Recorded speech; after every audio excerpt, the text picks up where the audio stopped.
मंगलम भगवान वीरो मंगलम गौतम प्रभु मंगलम स्तुतिभद्राद्या जैन धर्मोस्तु मंगलम।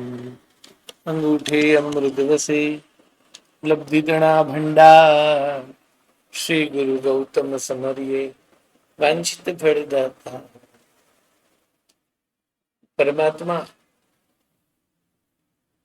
મહાવીર સ્વામી ભગવાનના ચરણોમાં વંદન કરીને જે બાદ દેવેન્દ્ર શ્રી મહારાજાના ચરણોમાં વંદન કરીને देवेंद्र श्री महाराजा विरचित ये दूसरा कर्म ग्रंथ कर्मस्तव, यह ग्रंथ में 14 गुण स्थानक पर बंध उदय उदीर्णा एवं सत्ता की विचारणा बताई है। बंध में 120, उदय में 122, उदीर्णा में 122, सत्ता में 158 या 148, 158 या तो 148। यहाँ मुख्यतया सब जगह पर 15 बंधन की जगह पर 5 बंधन बताए गए हैं, इसलिए सत्ता में 148 यानी 148 की गिनती की है। ओघ में सभी जीवों को मिलाकर 148 अर्थात 148 कर्म प्रकृति सत्ता में गिन सकते हैं। प्रथम कर्म गुण स्थानक में सभी जीवों को मिलाकर अनेक जीवों की अपेक्षा से 148 148 कर्म सत्ता में होते हैं, क्योंकि किसी एक जीव को 4 आयुष्य सत्ता में नहीं है एवं प्रथम गणस्थानक में रहे हुए जीव में कभी भी जिन्नाम कर्म और आहारक चतुष्कय दोनों सत्ता में नहीं हो सकते। दूसरे और तीसरे गुणस्थानक में अनेक जीवों की अपेक्षा से जिन्नाम कर्म को छोड़कर बाकी की 147 147 कर्म सत्ता में होते हैं, क्योंकि जिन्नाम कर्म बांधने वाला जीव वैसे तो चौथे गुणस्थानक से नीचे आता ही नहीं है, किंतु जिसने पहले से नरक आयुष्य बांध लिया है और फिर सम्यक दर्शन की प्राप्ति की और फिर उसने जिन्नाम कर्म बांधा, किंतु वो शायिक सम्यक नहीं बन पाया, तो वो जीव उस भव के अंत में मिथ्यात्व में आता है और वहां से नरक में जाता है। नरक में स्टार्टिंग में अंतर्मुक्त के लिए वो मिथ्यात्वी होता है, यानी जिन्नाम कर्म की सत्ता अंतर्मुक्त के लिए प्रथम गुणस्थानक में होती है, किंतु दूसरे और तीसरे में कभी भी कोई भी जीव आएगा ही नहीं जिन्नाम कर्म की सत्ता वाला। अब चौथे गुणस्थानक से उपशम श्रेणी या शपथ श्रेणी की विवक्षा भी कर सकते हैं। तो चौथे गुणस्थानक से सपक श्रेणी की अपेक्षा से यदि देखें तो चौथे से लेकर 11वें गुणस्थानक तक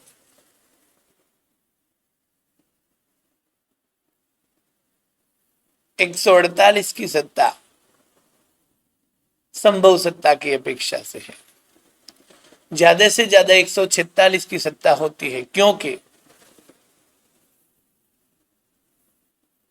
उपशम श्रेणी चढ़ने वाला जीव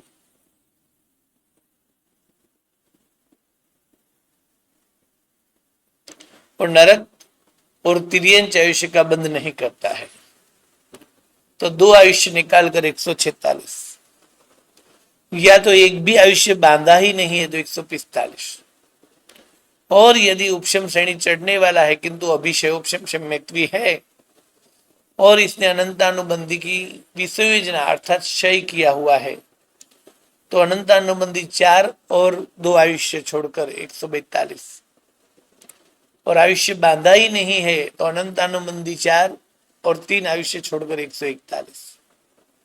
और यदि उपशम श्रेणी करने वाला जीव शायिक सम्यक दृष्टि है तो दर्शन सप्तक एवं 2 आयुष्य ऐसे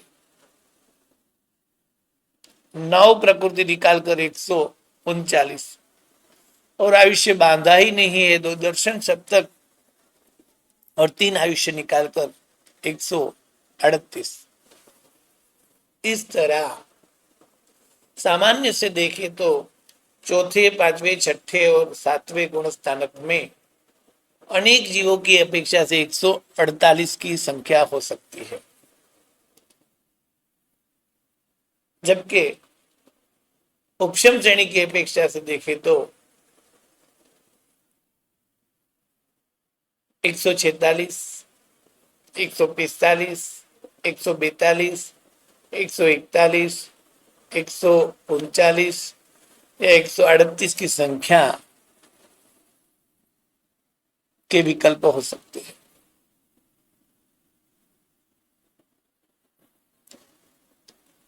जो कि उससे कम भी विकल्प होते हैं, किंतु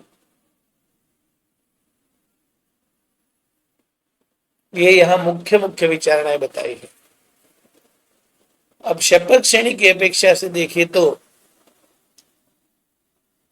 पहले, दूसरे और तीसरे गुण स्थानक में शपथ श्रेणी करने वाले जीव को 145 की सत्ता हो सकती है, क्योंकि वो जीव आयुष्य नहीं बांधता है तो 3 आयुष्य छोड़कर, जबकि चौथे से लेकर 7वें तक 138 की संख्या होती है। वैसे चौथे से 7वें तक भी 145 हो सकती है जब तक वो शायिक सम्यक्त्व प्राप्त नहीं करता है तब तक, किंतु यहाँ शपथ श्रेणी करने वाला जीव ने शायिक सम्यक्त्व प्राप्त कर लिया है तो दर्शन सप्तक एवं 3 आयुष्य से 10 प्रकृति सत्ता में नहीं होती, तो चौथे, पांचवें, छठे और 7वें गुणस्थानक में शायिक सम्यक्त्वी जो शपथ श्रेणी करने वाला है ऐसे जीव को ज्यादा से ज्यादा 138 की संख्या हो सकती है। अब 8वें गुणस्थानक से, तो 8वें गुणस्थानक में भी जीव को 138 की संख्या ज्यादा से ज्यादा होती है, और यदि उसमें भी जिन्नाम कर्म न हो तो 137 की, आहारक चतुष्क न हो तो 134 की, और दोनों न हो तो 133 के विकल्प भी है, किंतु ज्यादा से ज्यादा 138 की संख्या होती है। अब 9वें गुण स्थानक से सपक श्रेणी में जीव चढ़ता है तो आत्मा की निर्मलता, आत्मा की विशुद्धि बढ़ती जाती है, और विशुद्ध आत्मा जो है वो विशुद्ध ऐसा आत्मा कर्मों का क्षय करता जाता है। अब सत्ता में से ये कर्म क्यों निकल रहे हैं? क्योंकि आत्मा की विशुद्धि बढ़ रही है। तो 9वें गुण स्थानक में जब जीव जाएगा तो 9वें गुण स्थानक के 9 भाग सत्ता की अपेक्षा से है। वैसे उदाहरण के तौर पे सामान्य से समझने के लिए समझे कि 9वां गुण स्थानक 9 मिनट का है और उसके 9 भाग बताए। वैसे सभी भाग समान है ऐसा नहीं कहता, ये स्थूल दृष्टांत के लिए है। तो प्रथम भाग में 138 की सत्ता ही होती है ज्यादा से ज्यादा। जब कुछ समय पसार होता है 9वें गुण स्थानक का, यानी एक भाग पसार हो जाएगा, तो पहले भाग के अंत में जैसे 9 मिनट का 9वां गुण स्थानक बताया, तो पहली 1 मिनट में 138 की सत्ता है, तो 1 मिनट के अंदर वो 16 कर्म का क्षय कर देगा। तो दूसरी मिनट से यानी दूसरे भाग से 90 गुण स्थानक के दूसरे भाग में 22 की सत्ता होती है ज्यादा से, 122 की ज्यादा से ज्यादा, क्योंकि 138 में से थिणद्दित्रिक यानी निद्रा निद्रा, प्रचला प्रचला और थिणद्, ये 3 दर्शनावणी कर्म है, ये 3 कम हो जाएंगे। नरक द्विक, नरक गति, नरक अनुपूर्वी, तिर्यंच द्विक, तिर्यंच गति, तिर्यंच अनुपूर्वी, जाति चतुष्क, एक इंद्र, बेन्द्र, तेन्द्र, चौरेन्द्र, जाति, आतप, उद्योत, स्थावर, सूक्ष्म और साधारण, ऐसे 16 कर्म जो है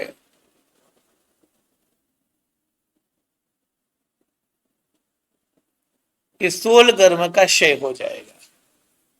तो 138 माइनस 16 बराबर 122 कर्म ज्यादा से ज्यादा 9वें गुण स्थानक के दूसरे भाग में सत्ता में हो गए।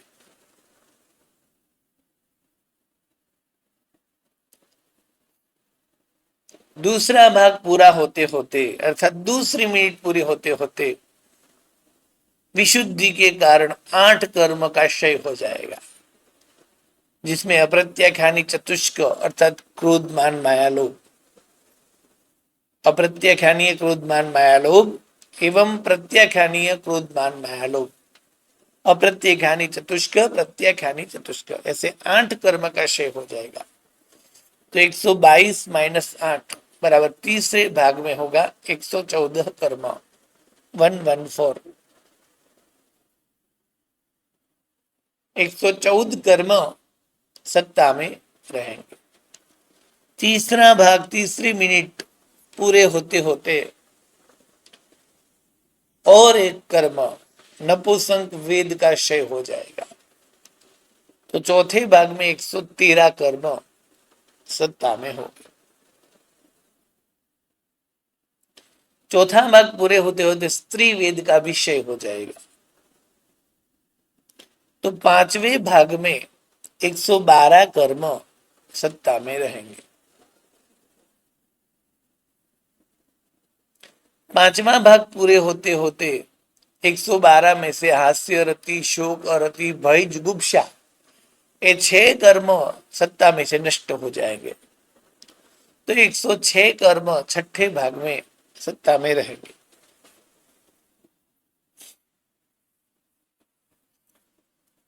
छठा भाग पूरे होते होते पुरुष वेद का क्षय हो जाएगा। तो सातवें भाग में 105 कर्म की सत्ता होगी। सातवां भाग पूरे होते होते स्वंजलन क्रोध का क्षय हो जाएगा। तो आठवें भाग में 104 कर्म की सत्ता रहेगी। और आठवां भाग पूरे होते होते स्वंजलन मान का क्षय हो जाएगा। और 9वें भाग में यानी 9वें गुण स्थानक के लास्ट भाग में 103 कर्म की सत्ता होगी। इस तरह पहले भाग में 138, 16 का क्षय 122, 8 का क्षय 114, नपुंसक वेद का क्षय 113, स्त्री वेद का क्षय 112, हास्य षटक का क्षय 106, पुरुष वेद का क्षय 105, स्वजन क्रोध का क्षय 104, स्वजन मान का क्षय 103। 9वें भाग में 103 है। 9वां भाग पूरे होते होते 9वां गुणस्थानक भी पूरा हो जाएगा। और हर 9वां भाग 9वां गुणस्थानक का अंतिम भाग 9वां गुणस्थानक पूरे होते संजलन माया का क्षय हो जाएगा। तो 10वें गुणस्थानक में हो जाएगा 102। तो 10वें गुणस्थानक में 102 कर्म की सत्ता होगी। अब शपथ श्रेणी में 10वें गुणस्थानक से जीव सीधा जाएगा 12वें गुणस्थानक में। 10वां गुणस्थानक पूर्ण होते होते लोभ का विषय हो जाएगा। तो 12वें गुणस्थानक में 101 कर्म की सत्ता होगी। अब 101 कर्म जो है उनमें से कर्मशय होते होते होते सेकंड लास्ट समय में दो निद्रा का भी क्षय हो जाएगा। यानी चरम समय में 99 कर्म की सत्ता होगी।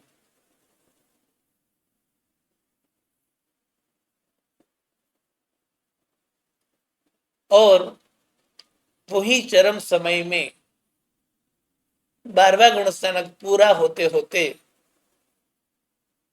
14 कर्म का क्षय हो जाएगा।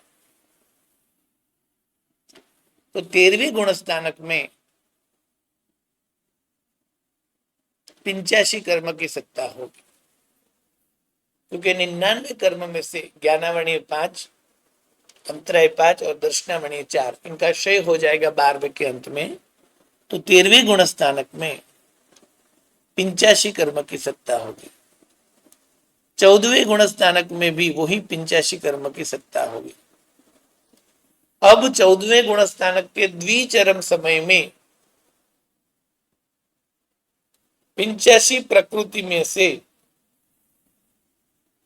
वर्णादि 20, संगयन 6, संस्थान 6, अस्थिर षटक अर्थात अस्थिर, अशुभ, दुर्भाग्य, अनादि, दूसर, अपयश 5 शरीर, बंधन 5, संघातन 5, प्रत्येक की 5, अंगोपांग 3 प्रकार के, देव द्विक, विहायोगति, प्रत्येक, स्थिर, शुभ, सुस्वर, अपर्याप्त, नीच गोत्र, साता या तो असाता, इस तरह 85 में से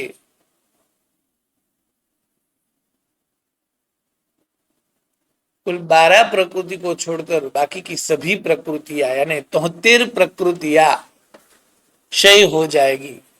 तो 12 प्रकृति की सत्ता अर्थात जिस कर्म का उदय है, 14वें गुण स्थान में कौन से कर्म का उदय होता है? पंचेंद्रिय जाति, मनुष्य गति, सौभाग्य आदि यश, त्रस बादर पर्याप्त, चिन्नाम कर्म, मनुष्य आयुष्य, उच्च गोत्र एवं साता असाता में से कोई भी एक। इस तरह जिन 12 प्रकृति का उदय है वही 12 प्रकृति की सत्ता रहेगी, बाकी सभी कर्म क्षय हो जाएंगे। तो द्विचरम समय में इन सभी की सत्ता नष्ट हो जाएगी। तो चरम समय में 12 प्रकृति की सत्ता रहेगी, जो कि एक मतांतर ऐसा है कि मनुष्य अनुपूर्वी भी सत्ता में रहती है। तो 13 प्रकृति की सत्ता यानी 85 में से 72 या 73 कर्म का क्षय हो जाएगा सत्ता में से, तो 13 या 12 प्रकृति रहेगी। और इन्हीं 12 प्रकृति का उदय है। अब एक समय में वही 12 प्रकृति को क्षय कर देगा, जीव भोग लेगा, और 12 प्रकृति का उदय और सत्ता दोनों खत्म हो जाएगी और जीव मोक्ष में चला जाएगा, सिद्ध स्वरूप बन जाएगा, जहां एक भी प्रकृति के उदय के सत्ता नहीं होगी। साता साता में से दोनों में से एक, मनुष्य आयुष्य, मनुष्य गति, पंचेंद्रिय जाति, जिन्नाम कर्म, त्रस बादर पर्याप्त, सौभाग्य आदि यश और उच्च गोत्र, ये 12 या तो मतांतर से गिने तो मनुष्यानुपूर्वी 13 प्रकृति का क्षय हो जाएगा। और 14वां गुणस्थानक भी वह पूर्ण हो जाएगा, यानी 14वें गुणस्थानक के अंत में इन 12 प्रकृति की सत्ता और उदय दोनों नष्ट हो जाएंगे और सिद्ध स्वरूपी जीव को एक भी कर्म सत्ता में नहीं रहेगा। इस तरह इस सामान्य से जहां भी सत्ता बताई, अनेक जीवों की अपेक्षा से एवं ज्यादा से ज्यादा, तो प्रथम गुणस्थानक में 148, दूसरे गुणस्थानक में 147, तीसरे गुणस्थानक में 147, चौथे से लेकर 7वें गुणस्थानक में भी अनेक जीव की अपेक्षा से 148, किंतु शपक श्रेणी वाला है तो क्या करेगा, आदि अनेक विकल्प भी बताए। फिर उपशम श्रेणी में 8वें गुण स्थानक से 11 गुण स्थानक तक ज्यादा से ज्यादा 146। फिर शपक श्रेणी में गिने तो 8वें गुण स्थानक में 138 और 9वें गुण स्थानक के 9 भाग 138, 122, 114, 113, 112, 106, 105, 104, 103। 10वें गुण स्थानक में 102, 12वें गुण स्थानक में 101 द्विचरम समय तक। फिर 99, फिर सहयोगी 13वें गुण स्थानक में 85, 14वें गुण स्थानक में द्विचरम समय तक 85, फिर चरम समय में 12 या 13। अब सभी अलग अलग विकल्प की विचारणा करें तो इतने विकल्प होते हैं कि प्रथम गुण स्थानक में ज्यादा से ज्यादा सभी जीवों की अपेक्षा से 148 कर्म सत्ता में होते हैं, जबकि एक जीव की अपेक्षा से देखें तो यदि जिन्नाम कर्म नहीं है तो 92 की सत्ता, और एक जीव को 2 या 1 आयुष्य है तो 92 1 आयुष्य 2 आयुष्य, फिर 89 1 आयुष्य 2 आयुष्य, फिर 88 1 आयुष्य 2 आयुष्य। फिर मोहनीय कर्म में से संकित मोहनी की यदि उद्वलना हो गई है तो 88 के साथ 27 1 आयुष्य 2 आयुष्य। फिर मिश्र मोहनी की भी उद्वलना हो गई तो 88 के साथ 26 1 आयुष्य 2 आयुष्य। फिर 88 में से वैक्रिय अष्टक में से देवद्विक की उद्वलना या नरक द्विक की उद्वलना हो गई है तो 86 के साथ 26 1 आयुष्य 2 आयुष्य। फिर बाकी की 6 यानी वैक्र चतुष्क और देवद्विक या तो वैक्र चतुष्क और नरक द्विक की उद्वलना हो गई है तो 80 के साथ 26 1 आयुष्य 2 आयुष्य। और फिर उच्च गोत्र की उद्वलना हो गई है तो 80 के साथ 26 और 1 गोत्र और 1 ही आयुष्य। और फिर मनुष्य द्विक की उद्वलना हो गई तो 78 के साथ 26 1 आयुष्य और 1 गोत्र। इस तरह प्रथम गुण स्थानक में अनेक जीव की अपेक्षा से 148 कर्म की सत्ता मिलती है, एक जीव की अपेक्षा से देखें तो ज्यादा से ज्यादा 145 और कम से कम 127 की सत्ता होती है।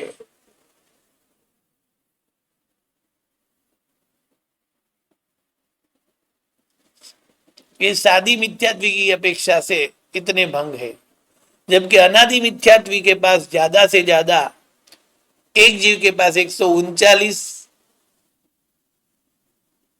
से लेकर 127 तक के विकल्प है, और अनेक जीव की अपेक्षा से देखें तो 2 आयुष्य बढ़ा देंगे तो 141।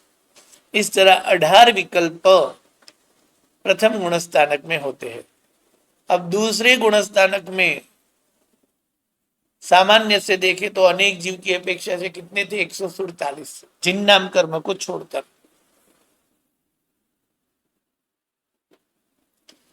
तो ज्यादा से ज्यादा एक जीव की अपेक्षा से 147 है अनेक जीव की अपेक्षा से, किंतु एक जीव की अपेक्षा से देखे तो 1 आयुष्य 2 आयुष्य 92 के साथ 145 144, या तो आहार चतुष्क नहीं है तो 88 के साथ 1 आयुष्य 2 आयुष्य। अर्थात अनेक जीवों की अपेक्षा से दूसरे गुण स्थानक में 147 हो सकते हैं, एक जीव की अपेक्षा से ज्यादा 145 और कम से कम 140 होते हैं। तीसरे गुण स्थानक में सामान्य से देखेंगे तो 147 है, अनेक जीव की अपेक्षा से 147 है, किंतु एक जीव की अपेक्षा से देखें तो 92 के साथ 88 101 आयुष्य 2 आयुष्य, 92 के साथ 24 1 आयुष्य 2 आयुष्य, फिर 88 के साथ 28 1 आयुष्य 2 आयुष्य, 88 के साथ 24 1 आयुष्य 2 आयुष्य, और 28 के साथ 27 1 आयुष्य 2 आयुष्य। इस तरह एक जीव की अपेक्षा से तीसरे गुणस्थानक वाले जीव को ज्यादा से ज्यादा 145 और कम से कम 136 की सत्ता होती है।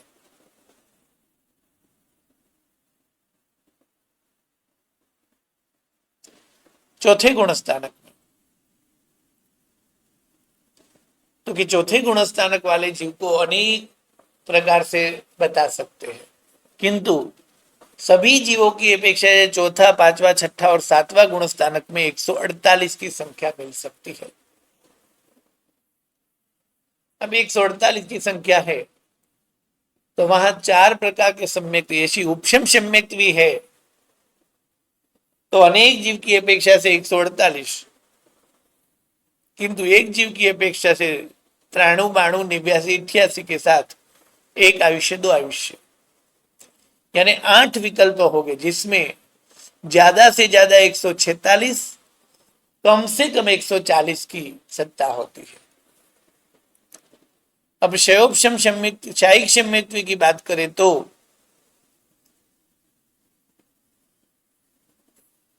अनेक जीवों की अपेक्षा से 141 होते हैं, क्योंकि मोहनीय कर्म में 7 कर्मशय हुए, तो अनेक जीव की अपेक्षा से 141, जबकि एक जीव की अपेक्षा से 93, 92, 89, 88 के साथ 21, एक आयुष्य, दो आयुष्य, तो एक जीव की अपेक्षा से ज्यादा 139 और कम से कम 133 की संख्या होती है। अब शयोपशम सम्यक्त्वी की अपेक्षा से देखें तो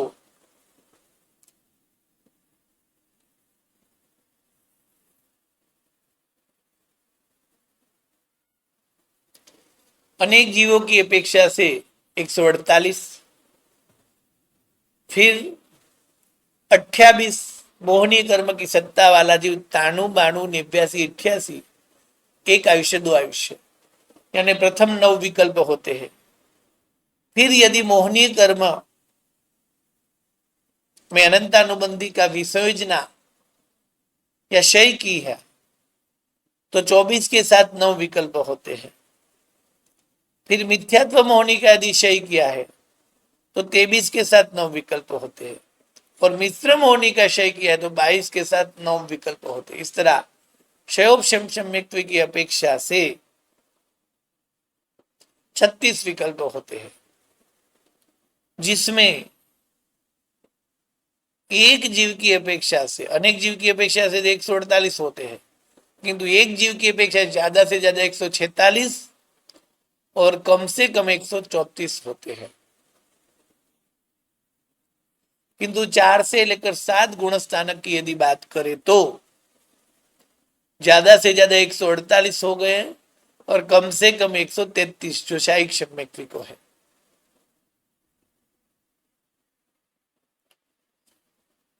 अब 8वें गुणस्थानक से, तो कि 8वें गुणस्थानक से जीव या तो उपशम श्रेणी वाला है या तो शपक श्रेणी वाला है। तो 8 से लेकर 11 गुणस्थानक में उपशम श्रेणी में उपशम सम्यक्त्वी यदि है तो कोई भी उपशम, ये सद्बुद्ध सत्ता की बात हो रही है, कोई भी जो उपशम श्रेणी में चढ़ेगा तो वो एक जीव की अपेक्षा से देखो या अनेक जीव की अपेक्षा से देखो, ज्यादा से ज्यादा 2 ही आयुष्य होंगे, मनुष्य और देव, या तो एक होगा मनुष्य।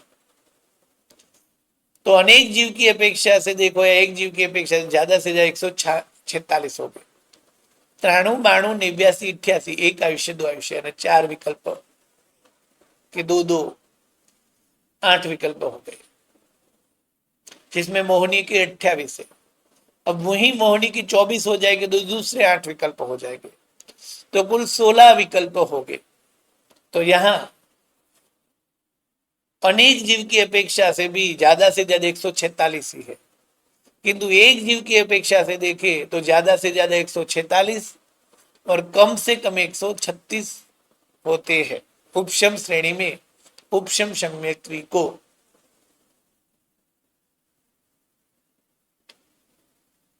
जबकि उपशम श्रेणी में यदि शायिक सम्यक्त्वी है तो वहां भी दो ही आयुष्य ज्यादा से ज्यादा हो गए, किंतु मोहनीय की 21 हो जाएगी। नाम कर्म की तानु बानु 89 88 एक आयुष्य 2 आयुष्य 8 विकल्प।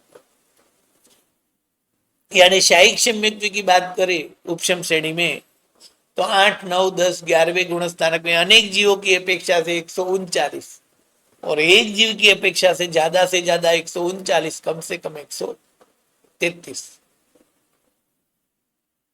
यानी उपशम श्रेणी में 8 9 10 11वें गुण स्थानक में कोई जीव है तो कम से कम 133 होती है सत्ता और ज्यादा से ज्यादा 146 की सत्ता होती है। 8वें 9वें 10वें और 11वें गुण उपशम श्रेणी है तो। और शपथ श्रेणी यदि है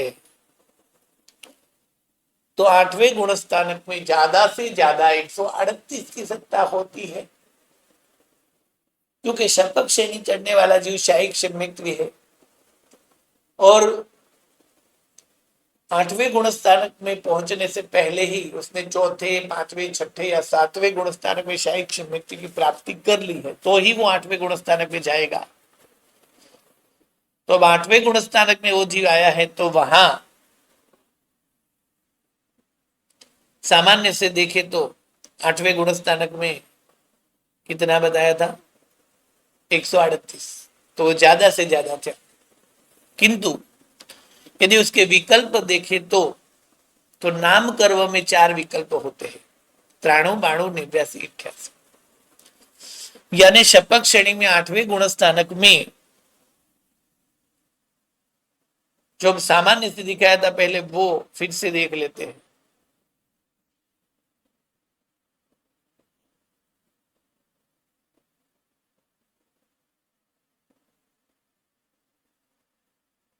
कि शपथ श्रेणी में 8वें गुण स्थानक में 138 थे, 9वें गुण स्थानक में 9 अलग अलग संख्या थी, 10वें गुण स्थानक में 102 था, 12वें गुण स्थानक में 2 संख्या थी, 13वें में 85 थे और 14वें में 85 था। अब ये हर विकल्प के 4 विभाग हो जाएंगे। क्यों? 138 में यदि जिन्नाम कर्म नहीं है,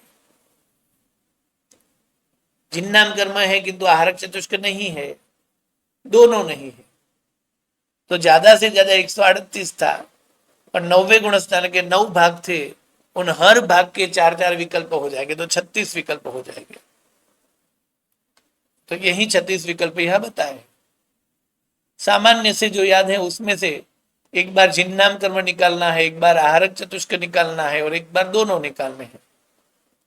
अब 8वें गुण स्थानक में शपथ श्रेणी में ज्यादा से ज्यादा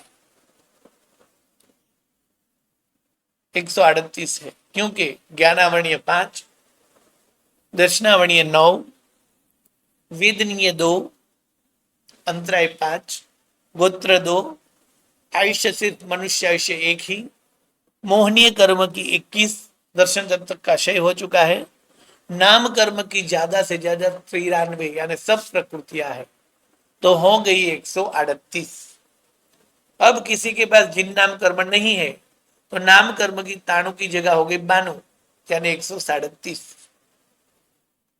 और यदि जिन नाम कर्म है किंतु आहारक चतुष्क नहीं है तो 89 यानी हो गई 134। और जिन्नाम कर्म भी नहीं है और आहारक चतुष्क भी नहीं है तो 88 यानी 133। तो शपथ श्रेणी में 8वें गुण स्थानक में ज्यादा से ज्यादा 138 होती है जो जीव तीर्थंकर बनने वाला है उसके पास।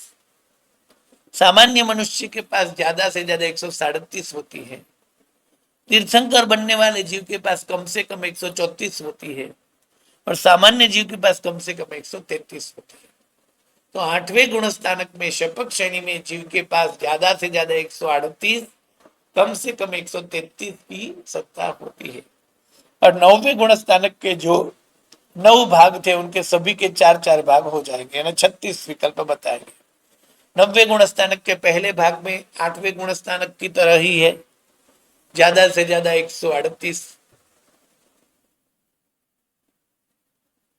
और कम से कम 133, 93, 92, 89, 88। अब पहला भाग पूरे होते होते 16 कर्म क्षय हो जाएंगे। तो कौन से? तो दर्शनावरणीय कर्म के 3 कर्म थिणदित्रिक का क्षय हो जाएगा। तो दर्शनावरणीय कर्म की 9 की जगह हो जाएगी 6 प्रकृतियां, और नाम कर्म जो उसके 13 प्रकृति क्षय हो जाएगी। तो 93 की जगह हो जाएगी 80, 92 की जगह हो जाएगी 79, 89 की जगह हो जाएगी 76, 88 की जगह हो जाएगी 75। 93 से 13 माइनस करो 80, तो अब 93, 92, 89, 88 की जगह पर आ जाएगा 80, 79, 76, 75। तो ज्यादा से ज्यादा होगी 122। छिन्नाम कर्म नहीं है 121, छिन्नाम कर्म है आहारक चतुष्क नहीं है 118, दोनों नहीं है 117। अब दूसरे भाग से मोहनी कर्म में ही फर्क होगा। तो 21 की जगह हो जाएगी 13 मोहनी कर्म, यानी दूसरे भाग में ज्यादा से ज्यादा 122 थी, उसमें से 8 निकल गई मोहनी की, तो ज्यादा से ज्यादा हो गई तीसरे भाग में 114। छिन्नाम कर्म नहीं है 13, आहारक चतुष्ट नहीं है 110, और दोनों नहीं 109। यानी दूसरे भाग में तीसरे भाग में ज्यादा से ज्यादा 114, कम से कम 109। अब 13 में से नपुंसक वेद निकल जाएगा, तो चौथे भाग में हो जाएगी मोहनी कर्म की 12, यानी ज्यादा से ज्यादा 113 और कम से कम 108। फिर स्त्री वेद निकल जाएगा, तो पांचवें भाग में मोहनी कर्म की हो गई 11, तो ज्यादा से ज्यादा कुल मिलाकर 113, कम से कम 107। फिर हास्य षटक निकल जाएगा, तो मोहनी कर्म हो जाएगी 11 की जगह 5, तो 113 में से 5 निकल गई, ज्यादा से ज्यादा 113 थी, 113 में से 6 निकल गई, तो हो गई 106, ज्यादा से ज्यादा 106। चिन्नाम कर्म नहीं है 105, आहारक चतुष्ट नहीं है 102, दोनों नहीं 101। अब सातवें भाग में पुरुष वेद निकल जाएगा, तो हो जाएगी 4 मोहनी कर्म की, तो ज्यादा से ज्यादा सातवें भाग में 105, कम से कम 100।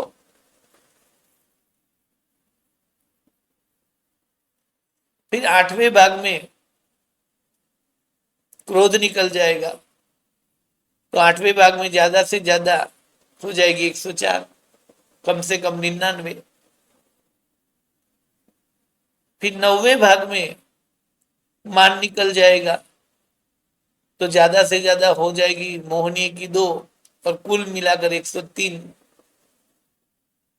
और फिर चिन्नाम कर्म नहीं है, आहारक चतुष्ट नहीं है, और दोनों नहीं है, तो कम से कम 98। 10वें गुण स्नानक में हो जाएगी मोहनी की एक ही प्रकृति, माया भी निकल जाएगी, इसलिए लोभ ही रहेगी, तो ज्यादा से ज्यादा कुल 8 कर्म मिलाकर हो गई 102, और कम से कम 97। अब 10वें से 12वें गुण स्थानक में जाएंगे, तो मोहनी कर्म 0 हो जाएगी, तो ज्यादा से ज्यादा हो गई 101।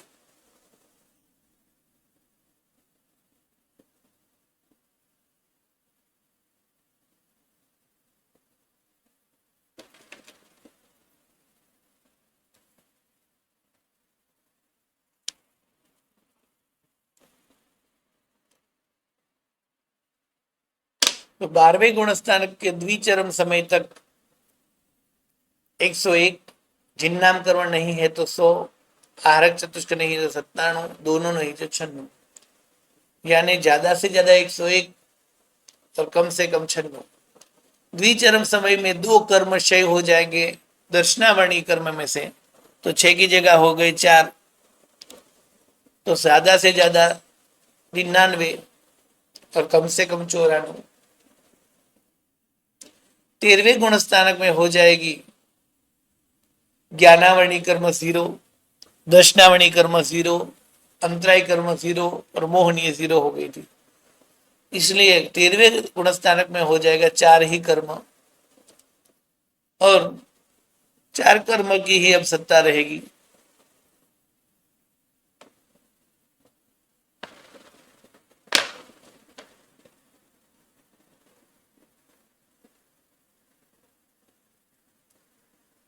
तो 13वें गुणस्थानक में ज्ञानावरणीय 0, दर्शनावरणीय 0, वेदनीय 2, अंतराय 0, गोत्र 2, आयुष्य 1, मनुष्य आयुष्य, मोहनीय 0, नाम कर्म की ज्यादा से ज्यादा 80, यानी 2 वेदनीय, 2 गोत्र, 1 आयुष्य और नाम कर्म की 80, कुल हो गई 85। नाम कर्म में यदि जिन नाम कर्म नहीं 80 की जगह 79 है तो 84, आहरक चतुष्क नहीं है तो 81, जिन नाम कर्म और आहरक दोनों नहीं है तो 80। अब 14वें गुणस्थानक में, तो 14वें गुणस्थानक में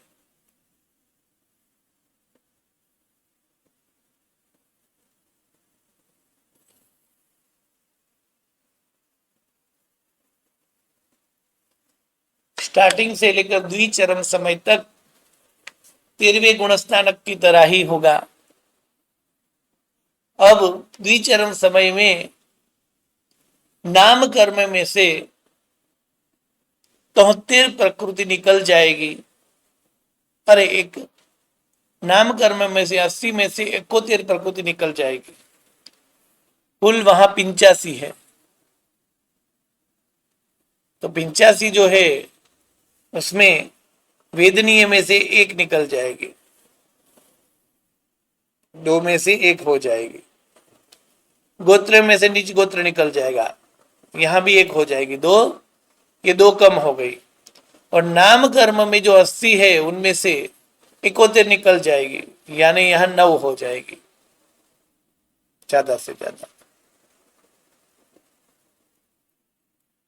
तो कुल हो गई 12, वेदनीय कर्म 1, गोत्र कर्म 1, आयुष्य कर्म 1 और नाम कर्म की 9।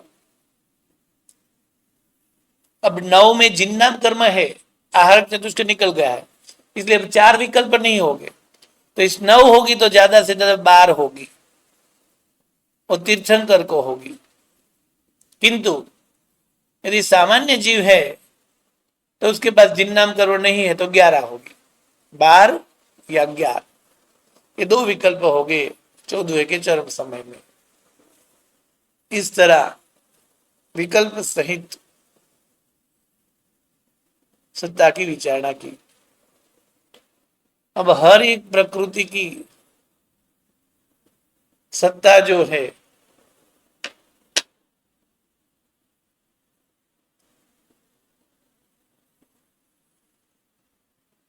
बंध जो है, उदय है जो है, उदीर्णा जो है, वो सभी याद करना है, और उनमें कोई भी प्रश्न हो तो प्रश्न भी कल के पाठ में पूरी प्रश्नोत्तरी ही करनी है। बंध, उदय, उदीर्णा एवं सत्ता, चारों को देख के आना है। इस पुस्तक में जो दिया है वो भी पढ़ के आना है।